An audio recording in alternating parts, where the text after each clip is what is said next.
This is Dr. Louis Lapan. Today I'm gonna speak about very important issue, which is the principles of dietary management of sarcopenia among elderly.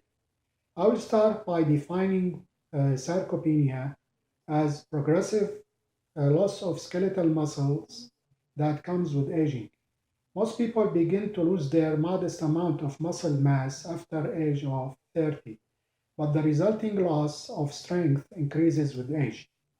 There are some possible effects of sarcopenia include decreased muscle strength, problems with mobility, weak bones like osteoporosis, falls and fractures, decreased activity levels, and sometimes it comes with some chronic diseases such as diabetes, middle age weight gain, and loss of physical function and independence.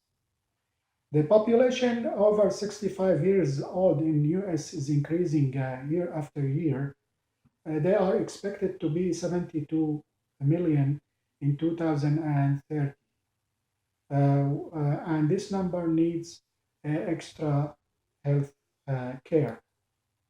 One half of accidental death among individuals aged over 65 and older are related to falls.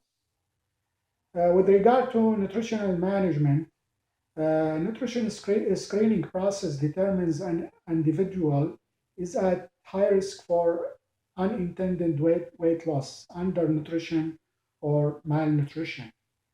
And the person who should carry nutritional assessment should be registered dietitian. A comprehensive nutrition assessment includes a review of the nutrition screening tool, the medical record, and an interview with an individual patient or residents of health facility. The subjective global assessment is validated nutrition assessment tool. The assessment should be include some basic information such as the following. The first one is pre-admission illness, medical history, diagnosis, and recent changes in condition. Also, there are risk factors or sign or symptoms of undernutrition, malnutrition, dehydration, unintended weight loss, and pressure ulcer. Height, current weight, usual body weight, weight history, and significant changes in weight, like greater than 5% in 30 days or greater than 10% in 180 days. Current food and fluid intake adequacy compared with calculated nutritional needs. Eating ability, the patient able to feed him or herself, requires assistance. Interview with the family member to ask about the patient nutritional or dietary habit. Medication that may affect food or fluid intake or tolerance, example, food medication interaction. Other factors that may impact nutritional status, such as chewing, swallowing ability, gastrointestinal problem, and depression. Current nutrition intervention, for example, food or dining intervention, oral supplements, monitoring and evaluation of nutritional status and outcomes. In addition to these factors, a nutrition-focused physical examination should be include an inspection of the body to determine information regarding the individual's nutritional status. Visual assessment of overall appearance can help identify underweight or cachexia, muscle wasting, abdominal distension, edema, or weakness, uh, all of which may indicate protein energy malnutrition. Oral examination may reveal issues like chewing and or swallowing. Skin examination help assess for the presence of ulcers, skin tears, bruises, or dryness.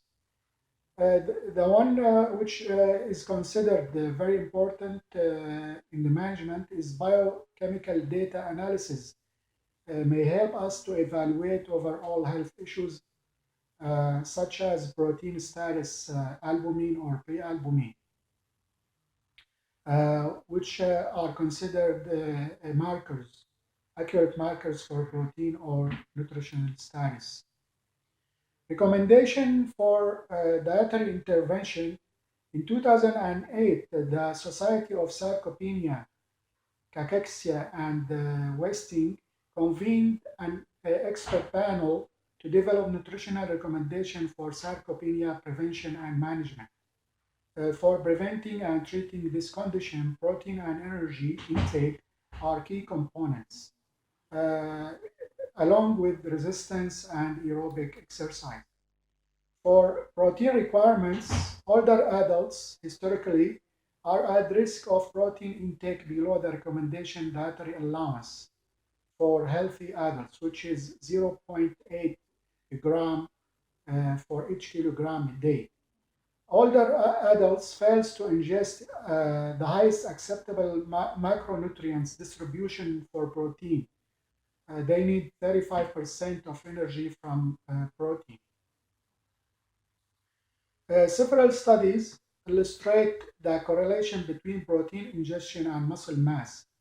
Ingestion of protein deficient meals fails to stimulate protein synthesis because the availability of blood amino acids isn't increased.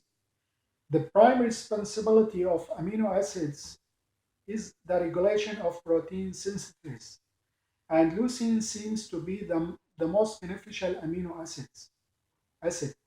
Leucine is a precursor for protein synthesis and stimulate the specific intracellular pathway associated with muscle protein synthesis. Metabolic changes in older adults results in the production of less muscle protein than younger adults who consume the same amount of dietary protein. Studies indicate that the amino acids mixture of 30 grams per meal produce protein synthesis similar to younger people. The expert panel recommended a total protein intake of 1 to 1.5 gram kilogram a day, with equal amounts of protein consumed at breakfast, lunch, and dinner. This would be equivalent to 69 to 102 gram a day for a person weighing 150 pounds, uh, or this equal to 23 to 34 gram per meal. Supplementing the diet with whey protein is beneficial because whey protein delivers the correct amino acids in proportion to the ratio of skeletal muscle. Whey protein supplementation stimulates an important mechanism that preserves muscle mass by creating and maintaining high concentration of amino acids in the blood. Padden and Jones and colleagues noted that whey protein supplementation between 15 to 20 gram a day increased the muscle strengthening effects of resistance exercise. Creatine may improve the effect of exercise on sarcopenic individuals, but additional studies are recommended. The second recommendation is vitamin D. Vitamin D deficiency is the most prevalent nutritional deficiency for older adults, regardless of race and ethnic groups. Level of 25 hydroxy vitamin D decrease with age. Depleted vitamin D levels are associated with low muscle strength.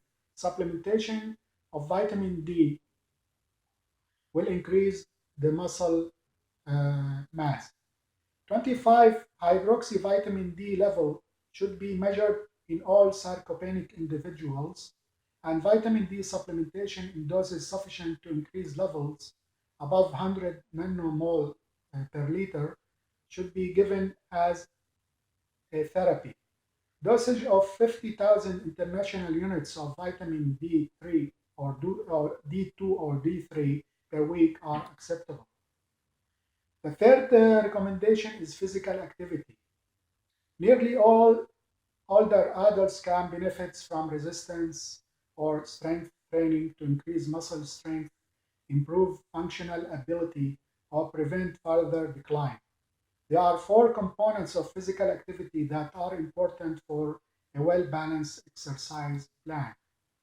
Resistance exercise, in particular, has been shown to decrease frailty and improve muscle strength in very elderly adults. Exercise is recommended on most days of the week, but a minimum of 3 times per week is suggested to slow muscle loss and prevent sarcopenia.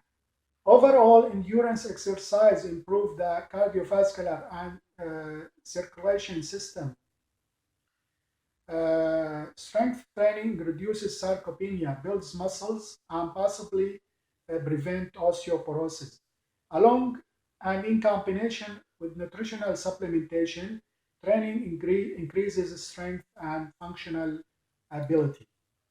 Balance exercise such as Tai Chi or something as simple as standing on one leg with eyes closed can help prevent falls. And flexibility exercises such as yoga, stretching can help older adults to recover from or prevent injuries or falls. Nutrition and exercise together have a synergistic effect that helps combat malnutrition, increases strength, and promotes well-being. Encourage physical activity and suggest age and ability appropriate exercise, including walking and strength training. There are also another recommendation, which is hormonal therapies. Testosterone therapy for men with low testosterone level has been linked to increased muscle mass. However, it hasn't been associated with improved functional performance or a reduction in mortality. In addition, cardiac complication and prostate cancer are potential risk of testosterone therapy. Growth hormone hasn't been shown to reverse sarcopenic symptoms in older adults, and it may create profound side effects. Angiotensin converting enzyme inhibitors show some promise in treating muscle atrophy and reduction of inflammation. Selective androgen receptor modulators are promising new class of drugs that may act similarly to testosterone without the negative side effects. However, further study is needed. Uh, in summary, prevention is a key. It's more effective to adopt strategies designed to prevent or slow the progression of sarcopenia than it is to try to treat the condition in elderly patients. Recommending dietary modification, nutritional supplements, exercise, and possibly hormone replacement therapy can be appropriate steps to combat muscle deterioration. And thank you very much for your listening.